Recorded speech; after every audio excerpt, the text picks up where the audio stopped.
Yo, what is going on, guys? Winter Kills here, and welcome to the first video of 2024.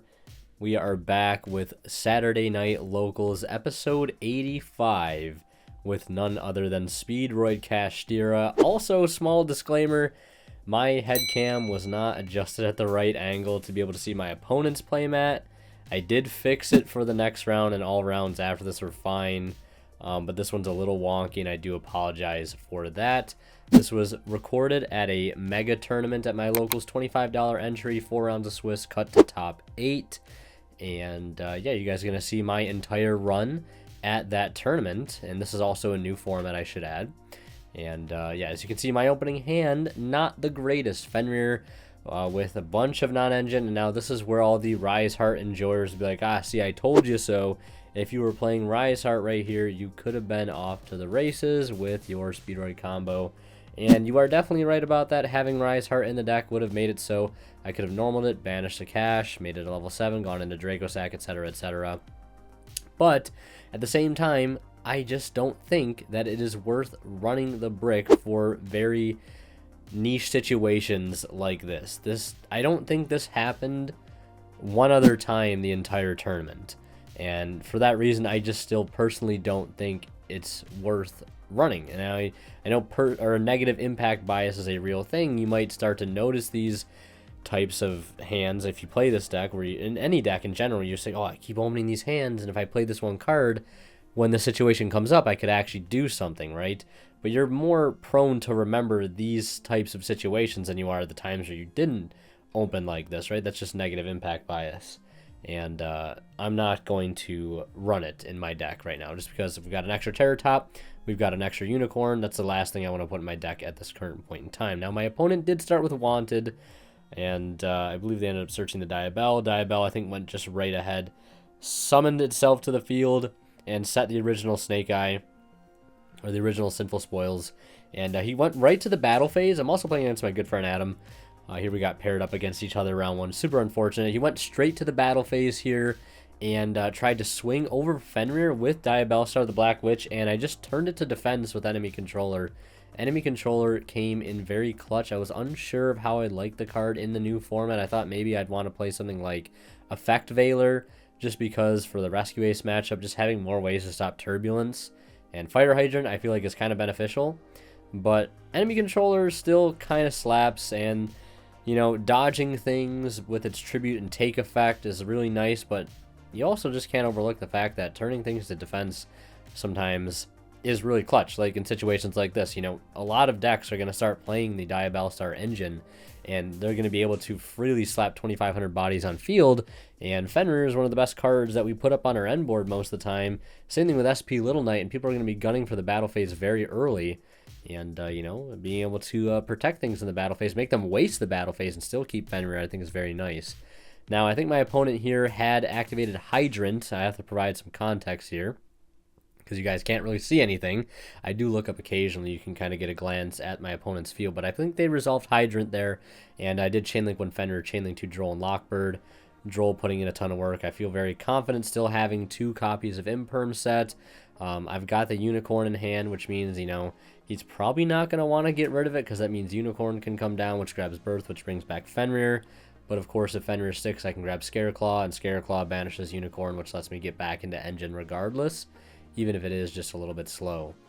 And again, this is one of those reasons, and there you can see the board. I think my opponent, I might have been Preventer that he put on field, and then linking into SP Little Knight, and I think Chain Block there, the SP, with the Preventer effect to bring something back. And I did Imperm the SP because I wasn't just going to let the Imperm get banished, just because why not? I mean, I guess you could argue that I could have just let it go through, just because then he couldn't attack the rest of the turn. But he just brings back Hydrant and passes, and I draw Droll and Lockbird for turn. Not necessarily what I wanted to see, but he's got SP Little Knight in rotation, and I'm just going to try to play this out. I'm going to go activate the effect of Fenrir. I know he's not going to chain SP to that, because then the Unicorn just hits the field, and I still get back Fenrir with Birth. So I go ahead and grab Scareclaw Kashtira here, and I think still one of my primary things that I'm trying to do is just, like, I feel like I should just go early battle phase, But I also guess I technically don't have to since I do have an Imperm set still. Although being able to hold Imperm, I guess, would be ideal for a Turbulence on the next turn, on a follow-up turn for him. So it's really just like two options here. I can either go early battle phase, just run over the little knight and just proceed to combo main phase 2 and keep the Imperm. Or I could try and be a little bit greedy and just Imperm and then try to play. So what do? I go ahead and Imperm. I Imperm the... Okay. So yeah, Imperm on the Preventer, which I think was brought back. I might have been off of Emergency or something that special summoned out the Preventer. And the Preventer was trying to Book of Moon my Fenrir, because this was in the battle phase, and he ended up using SP on Preventer and his Hydrant. Again, I'm having to provide context here because you guys, I mean, neither of us can really see what's going on, but yeah, I had to Imperm the Preventer, and he chains SP to dodge it, essentially, so the Fenrir still gets booked. But this is one of those, like, niche things that I feel like a lot of people, myself included, will oftentimes forget. When a monster you control that like wasn't summoned that turn and has not changed its battle position, if it gets set, you can just flip it back up. If it was summoned that turn, obviously you can't. If it already changed battle positions once that turn, you obviously can't. So I just main phase 2, flip Fenrir back up. We've cleared the SP. The Preventer interruption is all gone. And at this point, he's got to have a hand trap or something to stop the push. We go ahead and overlay into Draco Sack. Draco Sack effect, attaching Fenrir. That resolves. And we get to special summon out 2 tokens here. Now, I thought about maybe going Draco Sack effect, tripping itself off, just clearing the SP Little Knight. But I felt fine continuing as is. And then we get into Rubber Band Shooter, obviously, one of the main choke points. Activating effect, banishing Clearwing, and he does have Ash Blossom for the Rubber Band Shooter, which I was like, alright, well that kind of puts me in a bit of a predicament here. Now, I still haven't normal summoned. I have not used Rubber Band Shooter's other effects, so we're not locked into anything currently. And unfortunately for me, my opponent doesn't have any wind monsters. I mean, I guess not that would really matter. Yeah. I mean, I guess you could argue... Well, wind can't even crash into SP because of attack difference. We also already used our battle phase, so that play is completely off the table anyways. But I'm thinking there's a world where at some point you could make wind underneath the Rubber Band Shooter, crash it, search Terror Top, and then additional normal to Terror Top in main phase 2. Be kind of a cool line. There you can see the extra deck. Also, if you haven't seen my deck profile, the updated profile, it's already on the channel. I'll try to link it in this video for you guys. And right now I'm trying to decide, you know, and I'm also honestly forgetting, and there's my opponent's graveyard, I'm also honestly forgetting that his Preventer and his Hydrant are going to come back in the end phase.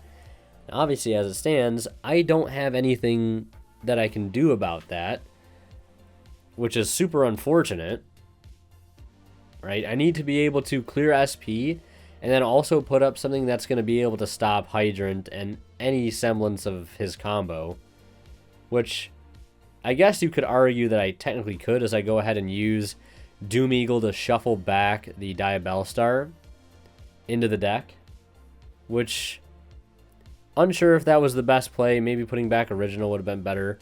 I normal summon Droll and Lockbird here, and then I just link into SP to banish his SP, and that's pretty much all I can do. Yeah, that's pretty much all I can do there. End phase, you know, his monsters are going to come back. And like I said, I honestly forgot about it. And I'm like, yeah, I really can't do anything about that. Like, I guarantee you'll be able to play through 1 SP with as much stuff as he has. So we just scoop and go to game 2. Maybe I could have played that better. Not sure. But we're going to go ahead and draw our opening hand here in game 2. I did obviously decide to go first. Anti-Spell, Judgment, Talents. We opened up a pretty good hand this time around. We actually do have Planet alongside Fenrir, so we can actually like play the game for the most part. I'm going to lead with Planet, adding Unicorn, and my opponent does have Droll and Lockbird, seeing the hand traps they need to see here at the right points. And obviously, I don't want to commit Unicorn to the field just because there's no reason to. I can't get the search. Yeah, I mean, there technically is a play, like I could special summon Unicorn, normal my Droll, and then use those to link into win, and then take his droll, make SP, right? That's potentially a play, but I figured I'd just not burn a bunch of unnecessary resources. You know, sit on Judgment, sit on Anti-Spell Fragrance, which ended up trading with a lot. He did not have the draw phase wanted. He just set one, I think, and passed. And we pick up Tetherwolf for turn, which is kind of huge. Since I put Fenrir on field, we still have that option for Scareclaw Kashtira to get us into Draco Sack. I normal summon Tetherwolf. They end up using Impermanence on it. And the Imperm was set in the same column as my Anti-Spell, so that's technically turned off now, which is kind of nice. Because at any point now this turn, if I do see a spell, I can play it immediately without having it to be set first. Fenrir goes ahead and resolves, and that's going to grab Scareclaw Kashtira. Just kind of playing the slow game with Fenrir searching one turn after the other. Scareclaw effect goes through, banishing Unicorn. And right now, keep in mind, all my stuff is boosted by 200 attack and defense because of Primitive Planet Raysoth, or was it Pressured Planet, not Primitive. Pressure Planet Raysoth, you can see he's got Droll and Impermanent hand, one set still, a couple cards in hand. And right now, I'm just trying to go to battle phase, honestly, to get a bunch of damage in before I link off and do a bunch of stuff. That's kind of the play that I'm trying to make. So just battle phase, attack for 26, attack for 28, and attack for 19 with Tetherwolf, putting him down to 700. Putting him on a bit of a clock now.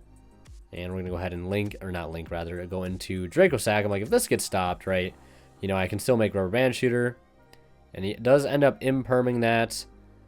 And here I end up just linking off the Draco Sack and the Tetherwolf into Rubber Band Shooter. And I go ahead and activate Rubber Band Shooter effect, banishing 7, trying to go for Terror Top and Yo-Yo, and they do have Ash Blossom for that. So it's very clear at this point that my opponent opened a ton of non-engine, and, you know, I can't play, but neither can he. And I believe he draws for turn and decides that he doesn't have anything can do. He's definitely not getting around Judgment. Anti-Spell is not making it any easier. And if the Rubber Band Shooter sticks, I'm just going to be able to do the same play next turn, banish the 7, go for Terror Top and Yo-Yo, and close the game out. Now here we are in game 3, where I am going to be going first, or well, second rather.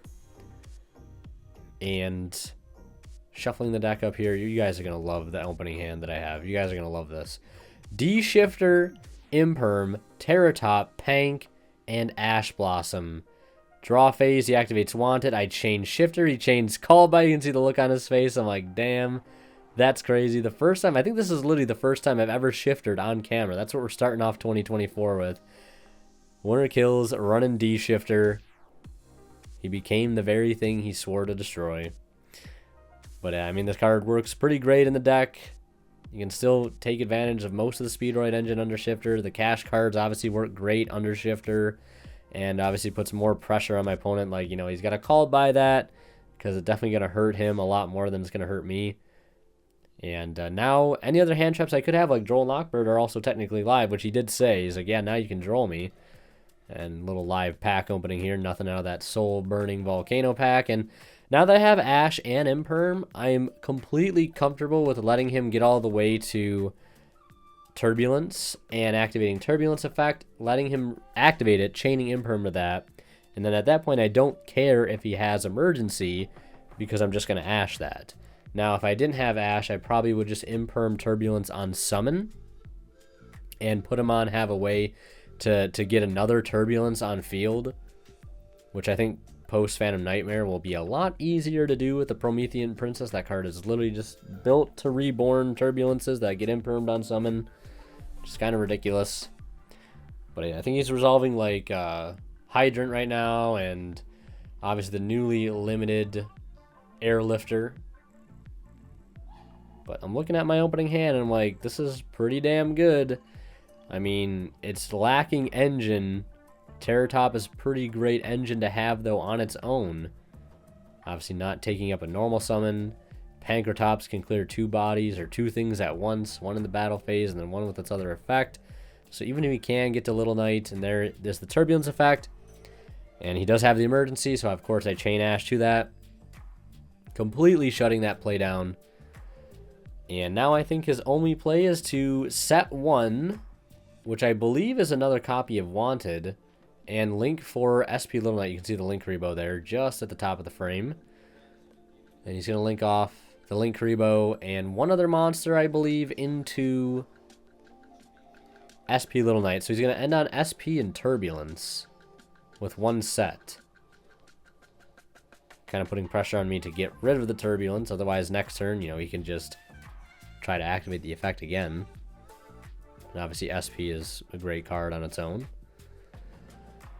But the one great thing about Pank is it doesn't need to activate any effects to get itself on the field. And just go right into the battle phase, never give SP a window, and just run it over. And my friend's a little salty. I mean, admittedly so. I don't think I really sack people too often. This is definitely one of those times. So I'm just going to pick up and read Turbulence here, making sure it doesn't do anything else. Doesn't do anything when I destroy it. Just that, the other thing. Does have another effect, though. It says when a card, I think you control, leaves the field by an opponent's card, you know, you get to pop card your opponent controls, which I wasn't too concerned of because I can just chain Pank. And Prosperity as the 6th, which, I mean, could you even ask for a better card at this point? So I just special Pankratops and go battle phase, run over SP Little Knight, still in battle phase. I don't know why I still did it, like, still in battle phase. I just activate Pankratops and clear the unknown set, right? Because I'm not afraid of Turbulence at this point if it's the only card. And it ends up being Wanted, and he just chains it. He's just playing multiple Diabellstar the Black Witch, so he went to search in deck for the other copy, but he sided it out, so had to add back one from grave. Because it does add from deck or grave. So grabs back the Black Witch, and then main phase 2, I was like, do I just special summon Terratop? Or do I activate Prosperity and try to dig into some Kashtira cards? And that is exactly what I decided to do. Played a little safe, getting rid of Zeus, as we've already used our battle phase this turn. And he's like, oh my god, you always own 4 non-engine plus Terratop, and I just had to show him the Terratop because I was like, yeah, you pretty much hit the nail on the head there. And, yeah, I go ahead and banish, you know, Win, Doom Eagle, SP, Stardust Charge Warrior, and Zeus. Charge Warrior is always a free banish because you can't draw cards the turn you use Prosperity, obviously, and Charge Warrior just draws you a card. And, yeah, pretty much a useless card for the most part. It obviously does have another effect. And I was like, do I banish Dawn Dragster? I'm like, maybe I want to keep Dawn Dragster. Because, you know, depending on what I reveal here, maybe I don't have to win-lock myself before I make one. Now, Aerosol always told me, you know, if you've got a hand with, you know, just cash stuff, or a hand with just Speedroid stuff, you know, you can always technically not be in the wrong just Prospeing for 3, because the odds at that point of getting into the other engine is pretty high. So, I mean, that's one of those situations there where I could have probably just Prospeed for 3. But I just grab Race Off, that grabs Unicorn, Unicorn grabs Birth, I normal summon Terratop, and go ahead and add Tekatomborg. And I don't think I really comboed here super efficiently. Like, there are no unknowns at this point. Like, I know everything my opponent has. I just need to be able to wait to stop any top decks that he might have and pretty much secure the game. So I go ahead and just spec Tekatomborg, and this is why I should have just banished the Dawn Dragster. There's no way with this line that I wasn't gonna win-lock myself. That's just poor foresight on my behalf. And end up just synchroing for Baron here, and then activating Birth. Birth is gonna bring back the Unicorn, and then I just link into Rubber Band Shooter here. And the only awkward thing about this, well, I was gonna say I can't do that necessarily, but yeah, I banished the 7 here, and I'm curious to see what I reveal.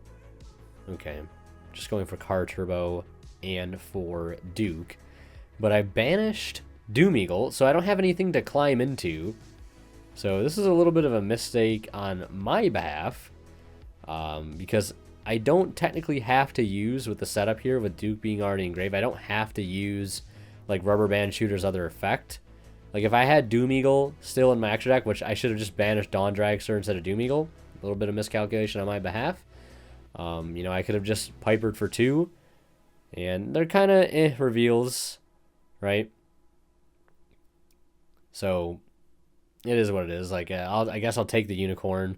Like, I could additional normal technically for the Unicorn. You could argue I could have done that.